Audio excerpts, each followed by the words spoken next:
Você já parou para pensar como existem certos aspectos que nós negamos em nós mesmos? Características que nós consideramos como negativas ou indesejadas e partes das quais nós temos raiva ou vergonha e por isso nós as reprimimos e as ocultamos.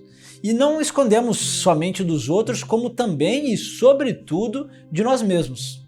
Isso é algo que acontece comigo, com você e com todos os seres humanos. E se você pensa que você não possui esses traços, meu amigo, é aí que mora o perigo. Por isso que é importante que você preste atenção no que eu vou te falar agora. Mas antes da gente começar a nossa conversa, se inscreve aqui no canal, deixa seu like para que a gente possa continuar trocando e aprendendo um com o outro. Você já ouviu falar da janela de Johari? Vou colocar ela aqui. A janela de Johari é uma ferramenta conceitual que tem como objetivo nos auxiliar na compreensão dos relacionamentos interpessoais e no autoconhecimento, mostrando os diferentes aspectos que uma pessoa possui. E ele divide o nosso eu em 4 faces. A face aberta, que é a face que é conhecida por mim e pelos outros. A face oculta, que é a face conhecida por mim, mas desconhecida dos outros. Ou seja, as características que eu sei que eu possuo, mas eu escondo do mundo por vergonha ou por não querer mostrar. A face cega, que é a terceira face, que é a face que os outros veem em mim, mas que é desconhecida para mim. Ou seja, os aspectos que eu manifesto, mas que passam despercebidos pela minha percepção consciente. E a face desconhecida, que é a face desconhecida pelos outros e que também não é conhecido por mim. E é justamente aí que moram os grandes perigos, ou então as grandes potencialidades. As sombras, para a psicologia analítica, são conteúdos psíquicos que estão abaixo do nosso nível de consciência. Jung dizia que o inconsciente pessoal contém lembranças perdidas, reprimidas, propositalmente esquecidas, evocações dolorosas, percepções e conteúdos que ainda não amadureceram o suficiente para subir a consciência, ou seja, conteúdos subliminares. E tudo aquilo que é rejeitado pelo ego se torna sombrio. Assim, a sombra, a nossa sombra, engloba características não admitidas pelo ego e pela persona. E todos nós, sem exceção, possuímos traços de personalidade que nós consideramos inferiores, errados, maldosos ou, no mínimo, inconvenientes. Todo ego, sem exceção, possui uma sombra. E é doloroso, e puxa como é doloroso, admitir que nós possuímos tendências egoístas, vontades de fazer o mal ou qualquer coisa que a gente possa considerar como errado ou digno de reprovação. Sim, a reprovação alheia, o medo do julgamento, a não aceitação. Esses são alguns dos principais fatores que levam à repressão de determinados conteúdos psíquicos, fazendo deles sombrios. E quanto mais moralista for uma sociedade, maior será a sombra dos seus indivíduos. Você não acha estranho que o nosso país, que o Brasil, seja ao mesmo tempo o país que mais apresenta os maiores índices de assassinato de transexuais de todo o mundo e seja ao mesmo tempo o país que mais procura conteúdo pornográfico relacionado aos mesmos transexuais? E agora eu quero que você veja aqui comigo. Quando nós direcionamos um feixe de luz para qualquer objeto que seja, isso naturalmente vai gerar uma sombra, que é justamente aquela parte que não foi iluminada. E dessa forma, a sombra é tudo aquilo que não está sobre o foco da luz da nossa consciência. E quanto mais forte for a luz projetada, mais perceptível vai se tornar a sombra, né? Via de regra, a gente não experiencia a nossa sombra de maneira direta, assim. Nós projetamos ela em outras pessoas. E então nós acabamos por reprimir nos outros aquilo que nós não aceitamos em nós mesmos. É super comum isso, né? E disso surgem todas as sortes de violências e brutalidades. Porque aquilo que incomoda no outro, na verdade, eu deveria mudar em mim. Mas não é o que a gente faz. E o excesso de regras e padrões sobre aquilo que é errado ou certo vai inevitavelmente levar à repressão das nossas sombras. O Jung diz que o bem não se torna melhor, mas pior quando exagera do seu valor. E o mal que seja de pouca monta acaba se tornando grande se a gente não presta a ele a devida atenção e recalca ele. E dessa forma, a sombra é um componente da natureza humana e só à noite é que não há sombra. Ou seja, só não há sombra quando nós estamos completamente tomados pela escuridão. Algo que é recalcado jamais será corrigido. E quando nós reprimimos a nossa sombra sem dar a ela a menor oportunidade de vazão, nós corremos o sério risco de que ela irrompa subitamente no momento de distração e tome o controle, causando grandes estragos. Uma pessoa que reconhece as próprias imperfeições tem ao menos a oportunidade de corrigir elas. Como é que alguém que é perfeito pode se tornar melhor? E a sombra por si só, ela não significa algo negativo ou ruim. As sombras são apenas aspectos vulgares e incômodos da nossa psique, que necessitam de atenção e vazão. São características, por assim dizer, infantis, que precisam ser amadurecidas e que muitas vezes podem revelar grandes potencialidades e talentos que estavam ocultos. Reconhecer as nossas sombras, cara, é um baita de um processo doloroso. Ninguém gosta de assumir as próprias incoerências e limitações. E os nossos fantasmas são por vezes tão grandes que nos assustam, trazendo medo e vergonha. Mas olhando sinceramente para o espelho, a gente pode encontrar sim um rosto deformado, escondido por trás de nossas hipocrisias e disfarces. Mas se nós somos capazes de olhar para além da sua face grotesca, nós talvez sejamos capazes de perceber a sua agonia, que também é a nossa agonia. E ignorar os nossos fantasmas não anula a sua existência, mas dá poder a eles, porque as dores que nós não vivemos de maneira consciente certamente virão até nós de maneira inconsciente. Não é possível a gente dar calote no nosso próprio coração. E negar as trevas nesse sentido é sucumbir a elas. O Jung apresenta um caminho muito interessante. Ele diz que para se curar de tal caso, nós devemos encontrar um caminho através do qual a personalidade consciente e a sombra, aquilo que não está no nosso nível de consciência, possam conviver.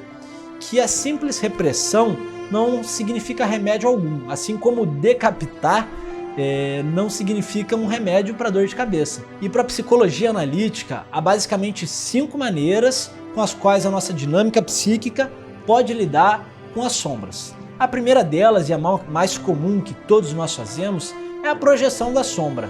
Quando nós estamos alienados dos nossos aspectos sombrios e nós projetamos esses aspectos em outras pessoas. A culpa é do outro, o outro é malvado, o outro é ruim, eu sou bom, eu não tenho nenhuma dessas características negativas.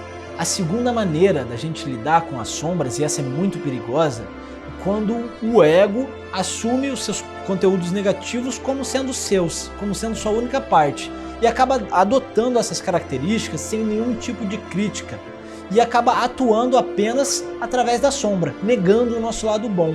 A terceira maneira é a cisão da sombra, quando o ego ele não tem nenhuma coordenação mínima sobre o jogo de tensão que acontece entre a sombra e os outros complexos, e assim acontece uma mudança brusca de personalidade, alternando diferentes personalidades. É aquela pessoa que tem diferentes personalidades, que muda rapidamente e realmente de uma hora para outra se torna outra pessoa, porque é outro complexo que está tomando conta.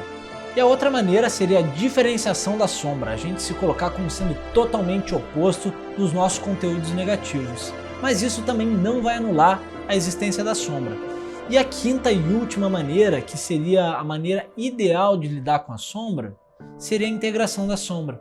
Seria reconhecer criticamente a nossa sombra, olhar as suas características com lucidez, e uma lucidez crítica, mas também com amor, ser capaz de integrar essa parte, entendendo que é algo que faz parte de nós e que não adianta reprimir, que precisa ser compreendida e precisa de vazão. Ou seja, para começar seria a completa aceitação dos conteúdos sombrios. E aí essa energia psíquica que vem da sombra seria integrada assertivamente ao ego, porque são formas de energia. Mas para que a gente possa integrar as nossas sombras, é preciso, antes de tudo, de autoconhecimento, conhecer todas as nossas partes e não apenas as partes que nós gostamos, não apenas as partes que nos agradam. Precisamos saber tanto das coisas boas que nós podemos fazer, quanto as coisas más. Admitir todos os crimes e brutalidades que nós também podemos cometer. Eu que estou aqui vestindo uma persona de pessoa boa, também tenho minhas sombras, também posso fazer coisas ruins. E para que eu não faça essas coisas, primeiro preciso que eu seja capaz de perceber que eu sou capaz de fazer isso. Porque se eu negar isso, eu posso acabar fazendo de maneira inconsciente, a sombra pode me tomar.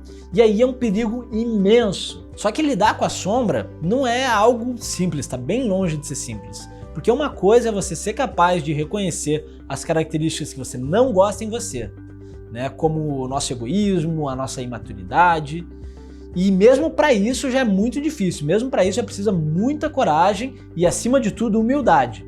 Só que outra coisa muito mais difícil do que isso é ser capaz de reconhecer e integrar esses aspectos na nossa vida de maneira assertiva e sem causar danos a nós mesmos e aos outros. Porque só reconhecer eles, integrar eles e deixar que eles fluam sem crítica, isso seria se identificar com a sombra, que é extremamente perigoso também.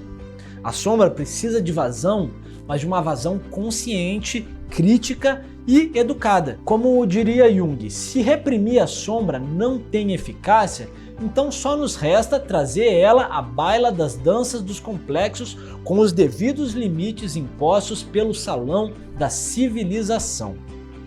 Uma maneira eficaz de se fazer isso é através da arte e da fantasia. Quantas belas canções, poemas, composições e obras de artes foram compostas em cima da tristeza, da amargura ou da raiva. Quantos clássicos da literatura tiveram como tema a violência, a inveja e a traição. A arte é uma forma excelente de dar vazão aos nossos sentimentos reprimidos, de maneira a não causar estragos e, mais do que isso, transformar eles em algo belo, porque fazem parte da humanidade. E se você não brinca com a sua sombra, se você não é capaz de transformar em algo fantasioso, lúdico e divertido os conteúdos do seu inconsciente, isso vai te tomar de alguma forma, porque as nossas sombras pedem vazão. E se a gente não conduzir elas com consciência, nós seremos tomados por ela de maneira inconsciente. E quem quer escapar das próprias sombras acaba ficando doente. Mas vale a gente dizer que integrar as nossas sombras não significa de modo algum que elas deixam de existir, porque elas são parte daquilo que nós somos e não há nada que a gente possa fazer sobre isso. E enquanto a gente negar elas, é natural que a gente se sinta incompletos. Não é possível ser livre pela metade. E da mesma forma que um médico precisa antes ouvir e analisar o paciente e conhecer todos os seus sintomas para saber qual tratamento prescrever, é vital que nós também sejamos capazes de escutar e acolher as nossas sombras, sem medo ou julgamento. Conhecer e aceitar as nossas sombras é o primeiro passo para transformar elas em luz. É preciso alimentar as sombras através das fantasias, de olhar para elas, reconhecer elas, conversar com elas e ressignificá-las. E tal como um diamante não tem o seu valor diminuído por estar encoberto por lama, a nossa verdadeira natureza não deixa de existir apenas por estar envolta em escuridão. E cada vício, cada imperfeição carrega em si a semente de uma virtude. Reconhecer os nossos defeitos não é apenas sinal de humildade não, mas também de ambição, porque isso é buscar se tornar melhor. E assim as sombras são uma excelente ferramenta para nós aperfeiçoarmos a nós próprios. Só que se nós não devemos reprimir as sombras, nós tampouco devemos alimentá-las e permitir que elas tomem o controle, porque isso significaria um grande mal. Nós devemos ser capazes de observá-las de modo lúcido e acolhê-las com amor, como um pai faz com um filho perdido, compreendendo as suas necessidades e suas razões, de modo a transmutar elas em algo positivo. Luz e escuridão caminham de mãos dadas. Sem o medo, nós nunca seremos capazes de descobrir a coragem. É por meio das mágoas que a gente é capaz de vivenciar o perdão. E é através do sofrimento que a gente pode reconhecer a felicidade. Luz e escuridão caminham de mãos dadas. Sem o medo, nós nunca seremos capazes de descobrir a coragem. É por meio das mágoas que nós podemos vivenciar o perdão. E é através do sofrimento que a gente pode, sim, reconhecer a felicidade. Eu possuo muitas sombras que eu não apresento aqui, e tantas outras que eu nem sei que existem. Mas vim aqui falar disso com vocês, estudar sobre isso, me ajuda a reconhecê-las e evoluir. Esse é um conteúdo muito profundo que eu adoro estudar e que eu tô aqui dividindo com vocês. Mas mesmo assim, nesse vídeo curto eu só consigo dividir ele de maneira rasa. Mas para que a gente possa trocar de maneira um pouco mais profunda, para que eu possa compartilhar com vocês mais conteúdos dos quais eu bebo, mandar textos dos quais eu estudo, eu peço para que, se você tem interesse, se inscreva aqui no link que eu vou deixar aqui embaixo da nossa newsletter, para que você faça parte da nossa lista e eu possa mandar conteúdos mais profundos, também novidades, presentes e promoções. E lembra também de se inscrever no canal, porque gravar esses conteúdos para vocês me ajuda a lidar com as minhas sombras, e eu tenho muitas, me ajuda a estudar esse conteúdo para poder dividir com vocês de maneira organizada e coerente e assim me compreender melhor e também gerar benefício a outros seres. Eu sou André Sem Fronteiras e nós seguimos na nossa eterna dança entre luzes e sombras. Om Tat Sat.